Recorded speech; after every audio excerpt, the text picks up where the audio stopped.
नमस्कार दोस्तों, आप सबों का स्वागत है। बिहार बोर्ड इंटर परीक्षा 2 पॉलिटिकल साइंस के 50 महत्वपूर्ण प्रश्न हैं जो कि आपको बिहार बोर्ड पॉलिटिकल साइंस के प्रश्न पत्र में बहुत मदद मिलेगा। यह सभी प्रश्न राजनीतिक शास्त्र के बहुत ही महत्वपूर्ण हैं। इसे आप देखें, समझें, याद रखें। तो पहला प्रश्न है, किस समिति की अनुशंसा पर भारत में प्रथम बार पंचायती राज संस्थाओं का गठन किया गया था? प्रश्न कह रहा है कि किस समिति की अनुशंसा पर भारत में प्रथम बार पंचायती राज संस्थाओं का गठन किया गया था। तो इस प्रश्न का उत्तर होगा आपका ऑप्शन नंबर डी, बिल्कुल सही है, बलवंत राय मेहता समिति के द्वारा। अगला प्रश्न है आपका, निम्नलिखित में से कौन भारतीय संघीय व्यवस्था की विशेषता नहीं है? प्रश्न कह रहा है आपका कि निम्नलिखित में से कौन भारतीय संघीय व्यवस्था की विशेषता नहीं है? तो है दोस्तों वह दोहरी नागरिकता। ऑप्शन नंबर ए बिल्कुल सही है, दोहरी नागरिकता भारत की विशेषता नहीं है। अगला प्रश्न है आपका 3 नंबर, भारतीय संविधान के द्वारा कितने मौलिक अधिकार प्रदान किए गए हैं? भारतीय संविधान के द्वारा कितने मौलिक अधिकार प्रदान किए गए हैं? तो यह है दोस्तों आपका ऑप्शन नंबर बी, बिल्कुल सही है, 6 मौलिक अधिकार है। अगला प्रश्न है आपका, भारतीय संविधान का कौन सा अनुच्छेद निर्वाचन के लिए प्रावधान करता है? भारतीय संविधान का कौन सा अनुच्छेद निर्वाचन के लिए प्रावधान करता है? तो इस प्रश्न का उत्तर होगा आपका ऑप्शन नंबर डी, बिल्कुल सही है, अनुच्छेद 324 निर्वाचन के लिए प्रावधान करता है। अगला प्रश्न है, राज्यसभा में प्रतिनिधित्व होता है। राज्यसभा में प्रतिनिधित्व होता है। तो इस प्रश्न का उत्तर होगा आपका ऑप्शन नंबर सी, बिल्कुल सही है, दोनों, केंद्र सरकार और राज्य सरकार। अगला प्रश्न है आपका, भारतीय संघीय व्यवस्था में किस अधिवेशन शक्तियाँ है? भारतीय संघीय व्यवस्था में किसे अधिक शक्तियाँ प्राप्त है? तो भारत का जो संघीय व्यवस्था है उसमें किसे अधिक शक्तियाँ प्राप्त है? तो इस प्रश्न का उत्तर होगा आपका ऑप्शन नंबर ए, बिल्कुल सही है, केंद्र सरकार को। अगला प्रश्न है आपका, राज्यसभा में मनोनीत सदस्यों की संख्या है। राज्यसभा में मनोनीत सदस्यों की संख्या है तो वह है दोस्तों आपका 12। राज्यसभा में मनोनीत सदस्य की संख्या कितनी है? 12। अगला प्रश्न है आपका, भारत में पहला नगर निगम स्थापित किया गया था। भारत में पहला नगर निगम स्थापित किया गया था तो वह कौन सा शहर है? मद्रास, जिसे आप चेन्नई कहते हैं। तो चेन्नई जो है भारत का पहला नगर निगम शहर था। अगला प्रश्न है आपका, किस राज्य को हाल ही में विभक्त कर भारत के 29वां राज्य के रूप में तेलंगाना की स्थापना की गई? दोस्तों प्रश्न कह रहा है कि भारत का कौन सा राज्य को विभाजित बांटकर 29वां राज्य का जो कि तेलंगाना राज्य का स्थापना किया गया है उसे कौन सा तोड़ा गया है? तो इस प्रश्न का उत्तर होगा आपका ऑप्शन नंबर ए, बिल्कुल सही है, आंध्र प्रदेश। प्रश्न है 10 नंबर, केंद्र राज्य संबंधों में प्रमुख आरक्षण क्यों रही है? केंद्र राज्य संबंधों में प्रमुख आरक्षण क्यों रही है? तो इस प्रश्न का उत्तर होगा आपका ऑप्शन नंबर डी, बिल्कुल सही है, इनमें सभी होगा। अगला प्रश्न है आपका, भारतीय संविधान के 73वां संशोधन संबंधित है। भारतीय संविधान के 73वां संशोधन संबंधित है तो आपका पंचायती राज से। ऑप्शन नंबर बी, बिल्कुल सही है, पंचायती राज से 73वां संशोधन संबंधित है भारत का संविधान। अगला प्रश्न है आपका, सर्वोच्च न्यायालय के न्यायाधीश की नियुक्ति कौन करता है? सर्वोच्च न्यायालय की न्यायाधीश की नियुक्ति कौन करता है? तो ऑप्शन नंबर सी, बिल्कुल सही है, राष्ट्रपति। प्रश्न है 13 नंबर, भारत में गैर कांग्रेस सरकार के पहले प्रधानमंत्री कौन थे? भारत में गैर कांग्रेस सरकार के पहले प्रधानमंत्री कौन थे? तो इस प्रश्न का उत्तर होगा आपका ऑप्शन नंबर बी, बिल्कुल सही है, मोरारजी देसाई। प्रश्न है 14 नंबर, भारतीय संविधान का कौन सा अनुच्छेद संसद के संयुक्त अधिवेशन की अनुमति देता है? भारतीय संविधान का कौन सा अनुच्छेद संसद के संयुक्त अधिवेशन की अनुमति देता है? तो इस प्रश्न का उत्तर होगा आपका ऑप्शन नंबर बी, बिल्कुल सही है, अनुच्छेद 108। प्रश्न है, निम्नलिखित में से कौन एक संवैधानिक संस्था नहीं है? निम्नलिखित में से कौन एक संवैधानिक संस्था नहीं है? तो इस प्रश्न का उत्तर होगा आपका ऑप्शन नंबर ए, बिल्कुल सही है, नीति आयोग संवैधानिक संस्था नहीं है, नीति आयोग। प्रश्न है 16 नंबर, भारतीय संविधान के किस भाग को संविधान को आत्मा कहा जाता है? प्रश्न कह रहा है कि भारतीय संविधान के किस भाग को संविधान को आत्मा कहा जाता है? तो ऑप्शन नंबर ए बिल्कुल सही है, प्रस्तावना को कहा जाता है। 17 प्रश्न है, संविधान सभा के अध्यक्ष थे? संविधान सभा के अध्यक्ष थे, तो संविधान सभा के अध्यक्ष था doctor Rajendra Prasad, option number B बिल्कुल सही है। अगला प्रश्न है आपका 18 नंबर, संविधान द्वारा किस भाषा को राज्य भाषा का दर्जा दिया गया है? संविधान द्वारा किस भाषा को राज्य भाषा का दर्जा दिया गया है? तो वह भाषा है हिंदी, ऑप्शन नंबर सी बिल्कुल सही है। प्रश्न है आपका 19 नंबर, भारत संयुक्त राष्ट्र संघ का सदस्य कब बना? भारत संयुक्त राष्ट्र संघ का सदस्य कब बना? तो यह बना था ऑप्शन नंबर ए बिल्कुल सही है, 1945 में। प्रश्न है, किस देश ने नोटों में अमेरिकी नेटवर्क का विरोध किया? प्रश्न है, किस देश ने नोटों में यानी कि पैसे पर अमेरिकी नेटवर्क का विरोध किया? तो इस प्रश्न का उत्तर होगा आपका ऑप्शन नंबर सी बिल्कुल सही है, पश्चिमी जर्मनी, पश्चिमी जर्मनी। प्रश्न है, सौराठ किस राज्य का अंग है? तो इस प्रश्न का उत्तर होगा आपका गुजरात, ऑप्शन नंबर डी सही है। अगला प्रश्न है आपका, किस देश के प्रभुत्व से एक ध्रुवीयता कायम हुई? तो ऑप्शन नंबर डी बिल्कुल सही है, अमेरिका।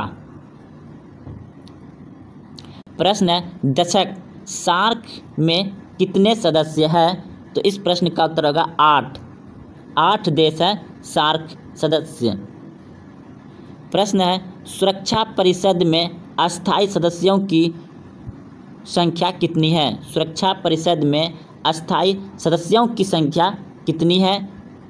तो देखिए दोस्तों, सुरक्षा परिषद में जो कि टोटल 15 सदस्य है, जिसमें कि 5 सदस्य अस्थायी है, जो कि ऑप्शन नंबर ए बिल्कुल सही है, और 10 सदस्य जो होता है वह अस्थायी होता है। संयुक्त राष्ट्र में सुरक्षा परिषद में अस्थायी सदस्य कितनी है? 5, अस्थायी 10। अगला प्रश्न है आपका, पूना पैकेट संबंधित था? तो यह था ऑप्शन नंबर बी सही है, हिंदू मुस्लिम एकता से। अगला प्रश्न है आपका, संयुक्त राष्ट्र संघ के चार्टर में कितनी धाराएं हैं? संयुक्त राष्ट्र संघ के चार्टर में कितनी धाराएं हैं? तो इस प्रश्न का उत्तर होगा आपका ऑप्शन नंबर ए बिल्कुल सही है, 111। प्रश्न है आपका, संविधान के किस अनुच्छेद में केंद्र और राज्य के बीच विधायी संबंधों का उल्लेख है? तो इस प्रश्न का उत्तर होगा आपका ऑप्शन नंबर ए बिल्कुल सही है, अनुच्छेद 245 से 225। प्रश्न है आपका 28 नंबर, मुख्यमंत्री की नियुक्ति कौन करता है? मुख्यमंत्री की नियुक्ति कौन करता है? तो इस प्रश्न का उत्तर होगा आपका ऑप्शन नंबर सी बिल्कुल सही है, राज्यपाल। मुख्यमंत्री की नियुक्ति कौन करता है? राज्यपाल। ऑप्शन नंबर सी सही है। अगला प्रश्न 29 नंबर है, भारतीय संविधान में कितने मौलिक कर्तव्य है? भारतीय संविधान में कितने मौलिक कर्तव्य है? तो इस प्रश्न का उत्तर होगा आपका ऑप्शन नंबर डी 29। प्रश्न है, राज्यों के संवैधानिक प्रमुख कौन है? राज्यों के संवैधानिक प्रमुख कौन है? तो इस प्रश्न का उत्तर होगा आपका ऑप्शन नंबर ए बिल्कुल सही है, राज्यपाल। प्रश्न है, कौन संवैधानिक संशोधन शहरी संस्थानीय शासन से जुड़ा है?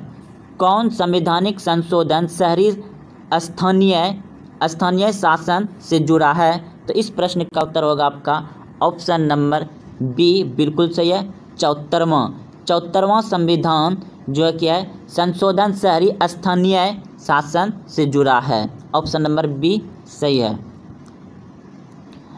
प्रश्न है 32 नंबर, किस देश का संविधान विश्व का सबसे बड़ा संविधान है?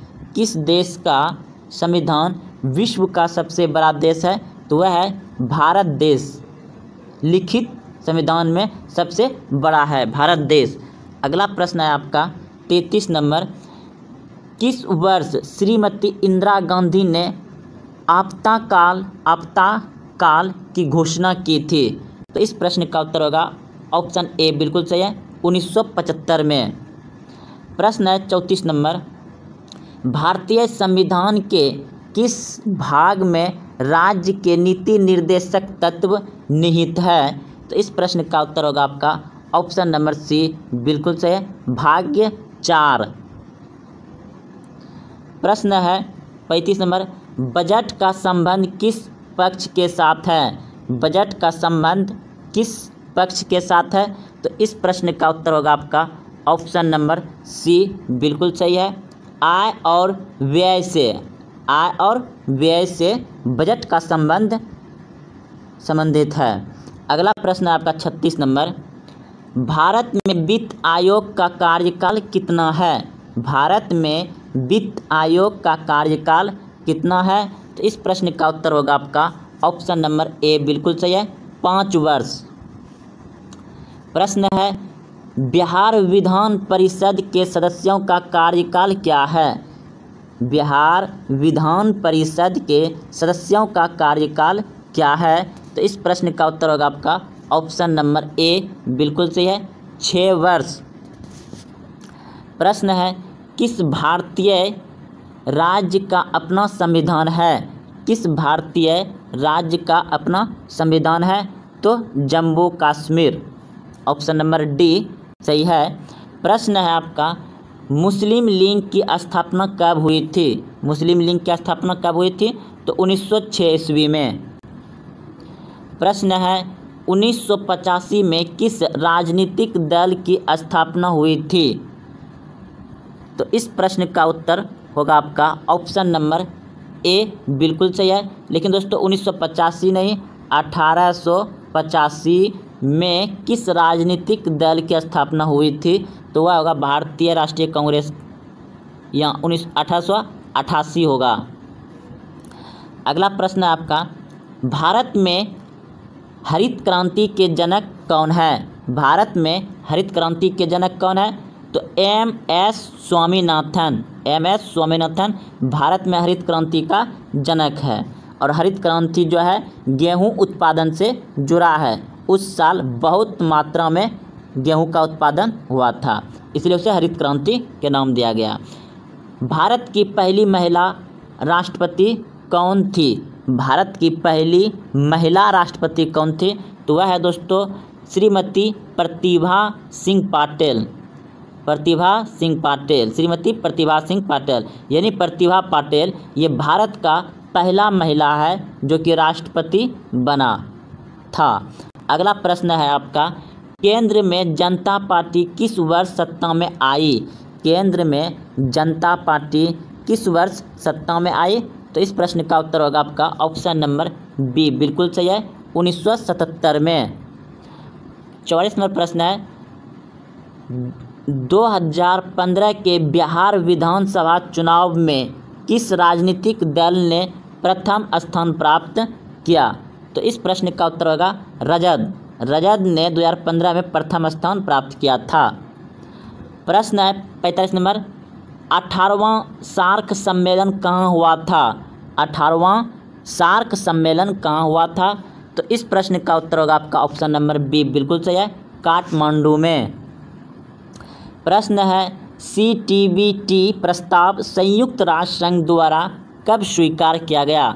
CTBT प्रस्ताव संयुक्त राष्ट्र संघ द्वारा कब स्वीकार किया गया? तो इस प्रश्न का उत्तर होगा आपका ऑप्शन नंबर बी, बिल्कुल सही है, 1996 में। प्रश्न है भारत द्वारा दूसरा सफल परमाणु परीक्षण कब किया गया? भारत द्वारा दूसरा सफल परमाणु परीक्षण कब किया गया? तो इस प्रश्न का उत्तर होगा आपका ऑप्शन नंबर डी, बिल्कुल सही है, 1998 में। प्रश्न है भारत में प्रथम प्रधानमंत्री कौन थे? तो ये बचपन से ही जानते आ रहे हैं कि भारत का प्रथम प्रधानमंत्री पंडित जवाहरलाल नेहरू। अगला प्रश्न है आपका